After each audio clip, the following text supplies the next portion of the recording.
Corona को लेकर मोदी की आपातकालीन बैठक, सभी राज्य हुए अलर्ट। यूपी के मुखिया योगी आदित्यनाथ ने कहा घबराना नहीं, सतर्क रहना है। महाराष्ट्र सरकार बनाएगी डॉक्टरों की टास्क फोर्स, केजरीवाल बोले ऑक्सीजन और बेड की कमी नहीं। तो राहुल गांधी ने भी कहा भारत जोड़ो यात्रा की सफलता से डर गए हैं मोदी। जी, देश में साल 2020 जैसा दौर एक बार फिर से वापस आ सकता है। एक बार फिर से कोरोना हम सबकी जिंदगी को घरों में कैद कर सकता है। चीन से एक बार फिर से इस महामारी ने प्रचंड रूप दिखाते हुए भारत में दस्तक दे दी है, जिसको लेकर पूरे भारत में हाहाकार मच गया है। केंद्र से लेकर राज्य सरकार सब अलर्ट हो गए हैं। सभी ने अपने अपने राज्यों को संभालने के लिए और इस महामारी से निपटने के लिए हाई अलर्ट जारी कर दिया है। वही पीएम मोदी ने सभी राज्यों के मुख्यमंत्रियों के साथ बैठक करते हुए इससे निपटने की बात कही है।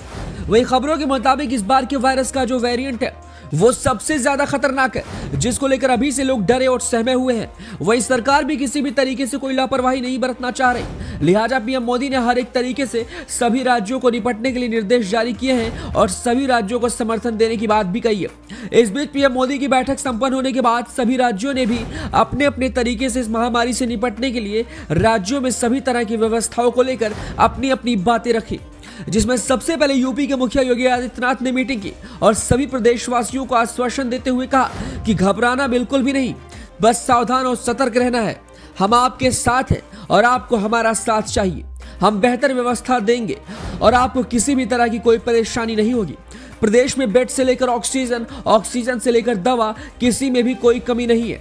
इसके साथ सभी प्रदेशवासियों से गुजारिश है कि कोरोना वायरस से बचने के लिए कोरोना गाइडलाइंस के नियमों का पालन जरूर करें। तो वहीं दूसरी तरफ महाराष्ट्र से एकनाथ शिंदे की सरकार ने कोरोना महामारी से निपटने के लिए प्रदेश में डॉक्टरों की टास्क फोर्स बनाने की बात कही है और इसकी तैयारी भी शुरू हो गई है।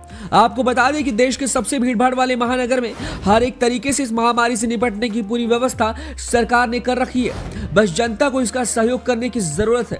वह पिछली बार कोरोना के सबसे बुरे दौर में पूरे देश में सबसे बुरा हाल हमारी राजधानी दिल्ली का था, जहां केजरीवाल सरकार इस महामारी से निपटने में नाकामयाब रही थी और सबसे ज्यादा जाने इसी प्रदेश से गई थी, जिसकी वजह थी ऑक्सीजन की कमी रहना। इस बीच दिल्ली सीएम अरविंद केजरीवाल ने भी कहा है कि इस बार हर एक तरीके से सरकार जनता के साथ खड़ी है और ऑक्सीजन और बेड के साथ किसी भी तरह की कोई कमी नहीं होगी और हम पहले से अलर्ट है। जनता निश्चिंत रहे और हमारा सिर्फ सहयोग करे। वही जब देश के प्रधानमंत्री मोदी ने बीते कल के दिन आपातकालीन बैठक बुलाई तो सबसे पहले देश में इस महामारी से निपटने के लिए तैयारियों के बारे में बताया। मोदी ने यह बताते हुए कहा कि सभी स्तरों पर हमने संपूर्ण कोविड बुनियादी ढांचा को तैयार कर लिया है। सभी तरह के उपकरण मौजूद हैं। प्रक्रियाओं और मानव संसाधन के मामले में हमने बैठक के जरिए उच्च स्तर तरीके से इसे बनाने की कोशिश की है और आगे किसी भी तरह की कोई परेशानी नहीं होगी। बैठक के दौरान मोदी ने यह भी कहा कि दवाओं, टीकों और अस्पताल के बेड के संबंध में पर्याप्त उपलब्धता है, यानी किसी भी तरह से कोई परेशानी नहीं होने वाली है।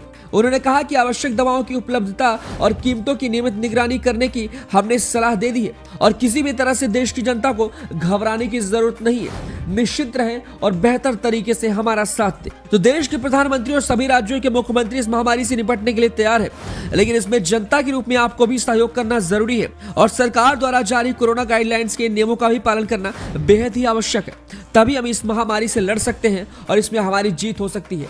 खबर कैसी लगी हमें अपनी राय कमेंट बॉक्स में दें। वीडियो को ज्यादा से ज्यादा लाइक करें, शेयर करें। पेज पर नए हैं तो लाइक और फॉलो करना ना भूलें।